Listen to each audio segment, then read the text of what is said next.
Let me ask you a serious question. Do you want to live the same story for the next 10 years? Or are you ready to turn the page? Because a new life is not something you stumble upon, it's something you build.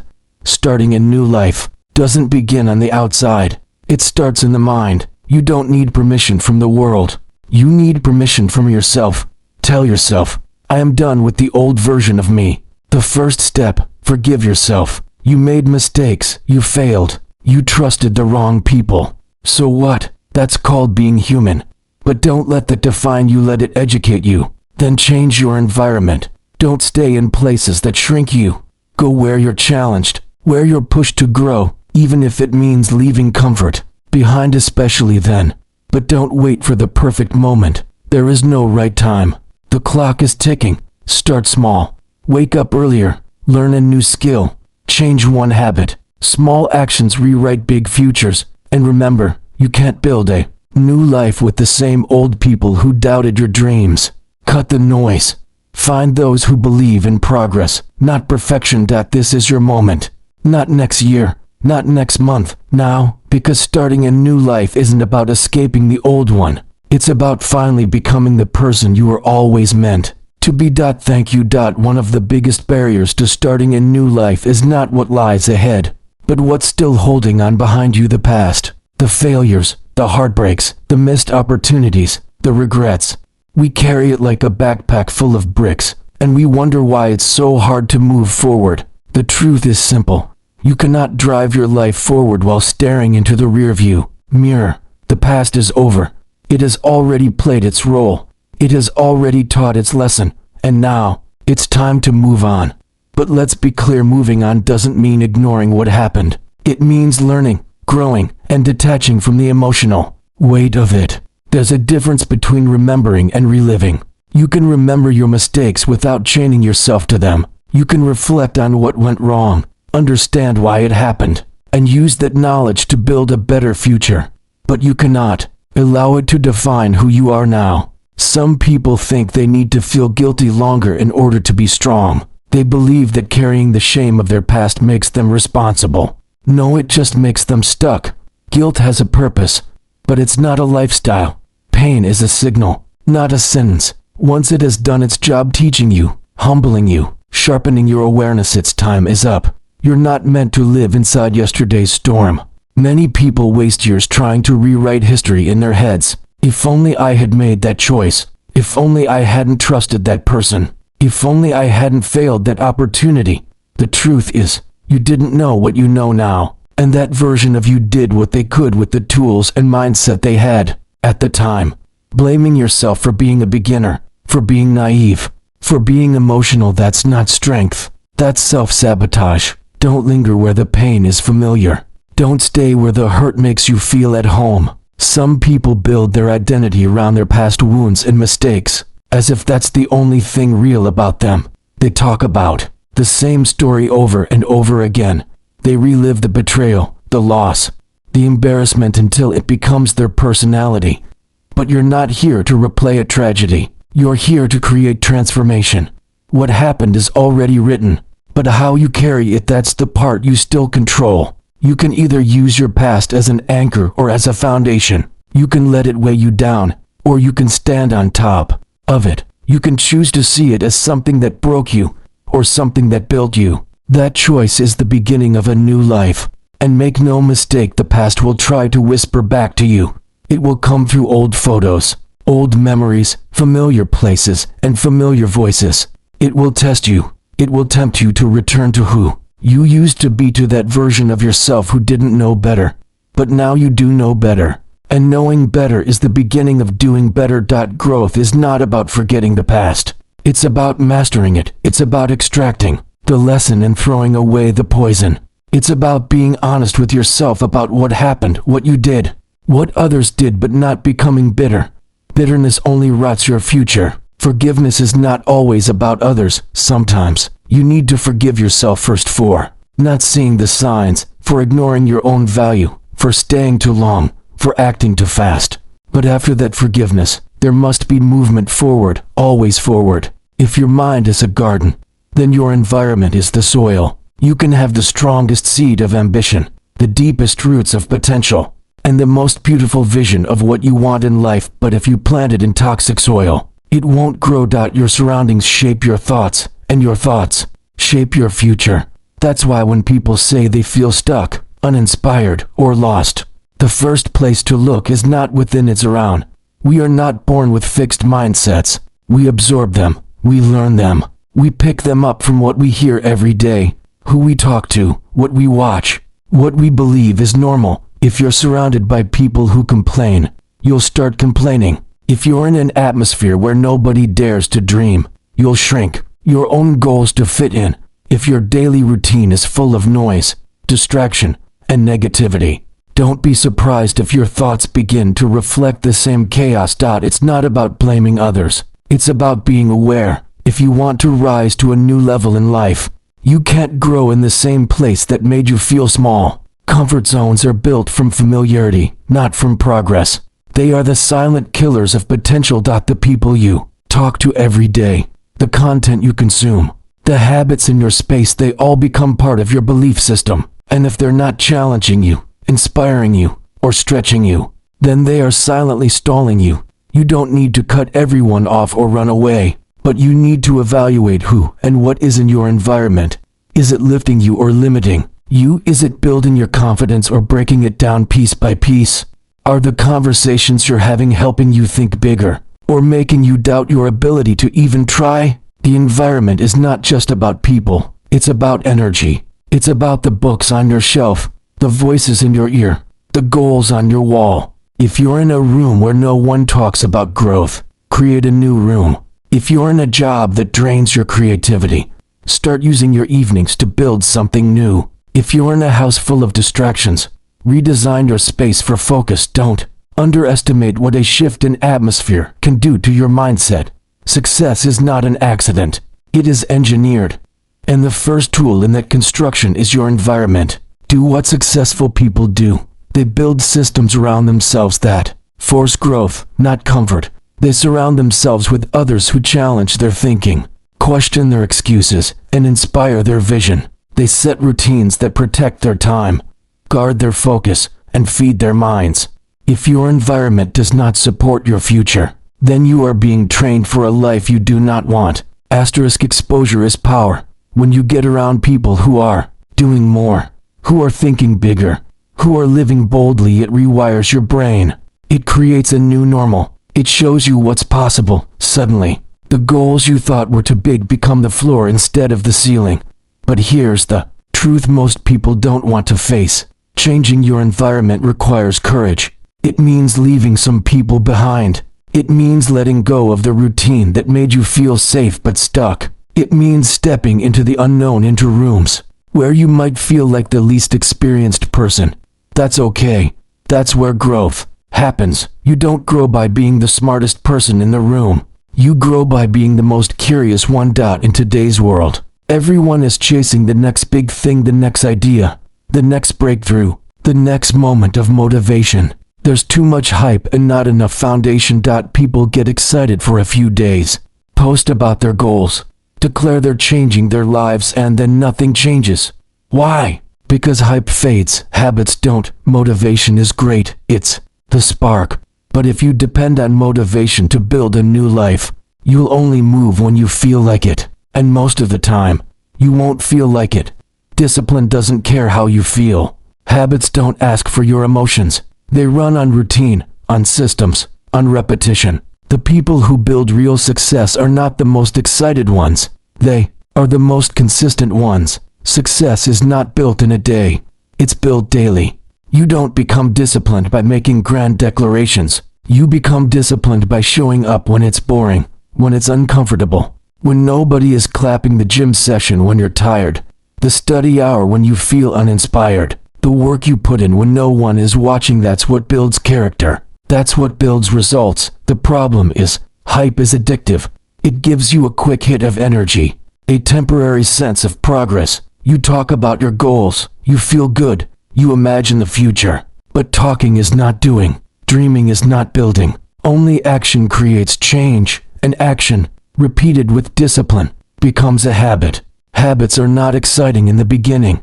They're quiet, they're often unnoticed, but they are powerful. Because while hype burns out fast, habits compound. One small action done every day becomes a force that shapes your identity. You don't need to change everything overnight. You just need to change something consistently. The difference between those who succeed and those who don't is rarely talent. It's the ability to do the boring stuff every single day without losing focus. The world is full of talented people who never made it, not because they weren't good enough, but because they didn't stick long enough. They chased excitement, not structure, hype, not habit. If you want to change your life, ask yourself one question. What are you doing daily? Because what you do occasionally doesn't shape your future. What you do daily does. And if your daily routine is full of distractions, inconsistency, and excuses, then no amount of ambition will save you. You don't need more hype. You need systems, wake-up routines, focus blocks, workout schedules, deep work hours, reflection time. These are the bricks of a strong mindset. When you rely on hype, you become a slave to energy. When you build habits, you take control of your direction. The truth is, it's not hard to start. What's hard is staying in it when it stops being exciting. But that's the test. Anyone can be great for a day. Few people can be disciplined for a year. Habits turn pressure into power. They take goals from the imagination and anchor them into reality. Every successful person you admire is simply a result of repeated actions that most people weren't willing to commit to. They didn't get there by being lucky once. They got there by being committed, always by doing what needed to be done, even when it felt small or unnoticed, because over time, those small actions grow into big results. Real transformation begins when you stop chasing the hype and start building the structure. When your actions become automatic, when your schedule becomes non-negotiable, when your discipline becomes stronger than your moods, that's when your life begins to shift from dreams to direction, from talk to traction, from potential to power. Everybody wants to live a big life. Everyone wants success, freedom, impact, and growth. But the mistake most people make is waiting for the perfect moment to begin. They believe they need more money, more time, more connections, more clarity. So they wait and wait until years pass by and nothing changes. The truth is, you don't need to have it all figured out to begin. You just need to start small. Big dreams are powerful, but they are useless without action. And that action almost always starts small. One idea, one task, one step forward. That's how momentum is built. Every successful journey begins with a humble beginning. It's not about launching perfectly. It's about starting. Don't overthink the beginning. Don't underestimate the value of starting where you are, with what you have. The mistake is believing that starting small is somehow weak, that if something isn't big, it doesn't matter. But the greatest businesses in the world, the most successful careers, the most extraordinary transformations, they all started with small actions that were repeated, improved, and scaled. You start small not because you want to stay small, but because that's how big is built. Big is just small. That never quit, but don't stop at starting. Dream big. You need a vision so strong that it pulls you through the pain, through the delays, through the self-doubt. Big dreams stretch your capacity. They force you to grow into a version of yourself you didn't even know existed. If your dream doesn't scare you a little, it's not big enough. You're not here just to survive. You're here to create, to lead, to build something meaningful. And when you have the dream and you've started, even if it's small, move fast. Don't wait for permission. Don't wait for applause. Speed matters, not because you have to rush, but because time doesn't wait. The longer you sit on an idea, the more you second guess it. The more you delay, the more fear grows. The faster you act, the quicker you learn. The quicker you fail, the quicker you adapt. Speed is your advantage in a world that moves fast. Too many people get stuck in planning, strategizing, and over-preparing. The real learning happens after you start, not before. You don't need to know everything to take the first step. You learn by doing, failing, adjusting, and doing it again. Execution will always beat perfection. The person who moves wins. The person who hesitates watches. Start with what you can control today. Make the call. Build the prototype. Launch the channel. Write the post. Send the email. Create the habit, don't wait to be ready. Most of the time, you become ready by doing the thing that scares you. Clarity comes through action, not thought. Confidence is built by progress, not pep talks. Dreams are not meant to stay in your head. They are meant to be lived.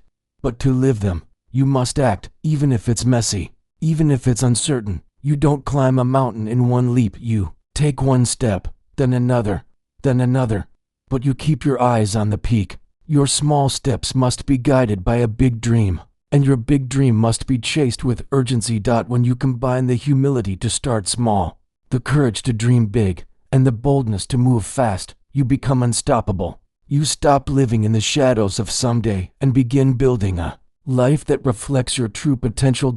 It's not about where you begin.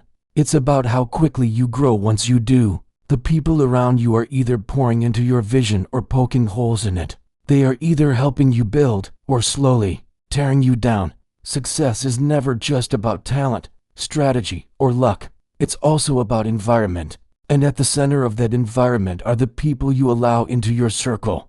You must protect that circle like your future depends on it, because it does. Every dream needs fuel. But if you're surrounded by people who constantly doubt you, criticize your progress, or laugh at your ideas, you will start to shrink. Even the strongest mindset can be weakened if it's soaked in the wrong energy every day. Words are powerful, reactions are powerful, and sometimes the most damaging thing isn't what people say to your face, it's what they never say at all. Their silence, their lack of support, their refusal to celebrate your growth. That's how they break you without saying a word. You need to identify the builders in your life, the ones who push you forward, who challenge you to level up, who believe in you even when you doubt yourself. Builders aren't just cheerleaders. They're honest. They give feedback. They tell the truth, but they do it to help you grow, not to destroy your spirit. Builders don't get jealous when you succeed. They get inspired, and they make you feel like you can do more, be more, reach higher. Then there are the breakers, the people who always have a reason why your idea won't work, the ones who hide their insecurity by laughing at your ambition. The ones who never try anything themselves, but are quick to judge you for trying. Some breakers act like friends, but they aren't rooting for your growth. They're comfortable with your struggle, because your growth threatens their comfort. Breakers aren't always loud. Sometimes they're subtle. They disguise criticism as realism. They plant doubt in the name of being practical. They lower your expectations and call it protecting you. But if you look closely, their pattern is always the same. They want you to stay exactly where you are. They don't want you to fail, but they definitely don't want you to outgrow them either. You have to be bold enough to walk away from that energy. You cannot become who you're meant to be while staying surrounded by people who only know the old version of you. Growth is uncomfortable. It's meant to be. And sometimes it means losing people who were never meant to be part of your next chapter. Start auditing your circle. Who energizes you? Who drains you? Who brings solutions when you talk about your goals? Who only brings fear and doubt? If you talk about dreams and someone changes the subject, that's not your team. If you talk about starting something new and they instantly list the risks, not the possibilities, that's a red flag. Pay attention. The company you keep is shaping the future you're stepping into. Seek out builders. They're not always flashy or loud. Sometimes they're the quiet ones who are working hard, staying consistent, building brick by brick. They're busy leveling up, not tearing others down. When you find them, stay close, learn from them, share ideas, build together. Growth multiplies when it's shared with people who are also on the rise. You become like the people you spend the most time with. Their mindset will rub off on you. Their habits will influence yours. If you're surrounded by lazy people, don't be surprised if you lose your drive. If you're surrounded by negative thinkers, don't be shocked when your vision starts to fade. But if you're around builders, people who think big, move fast, and stay focused, you'll begin to think and act like them too. Starting a new life isn't about running away from your past. It's about stepping forward into your true potential. It begins with the decision to no longer let yesterday define who you are today. You must first accept that the past is over, learn from it, leave it behind without allowing it to change your progress. Then change your environment, because where you are affects how you think. And how you think shapes how you act. Don't rely on motivation alone. Instead, build strong habits that fuel consistency, not just temporary excitement. Great transformations happen through small actions done daily. Start small. Dream big. Move fast. Because the perfect time doesn't exist, momentum matters more than perfection. Most importantly, surround yourself with builders, not breakers. The people around you will either support your growth or sabotage your progress. Protect your energy, your vision, and your time. A new life doesn't come from wishing or waiting. It comes from daily decisions, courageous actions, and a mindset ready to evolve. You don't need to be perfect.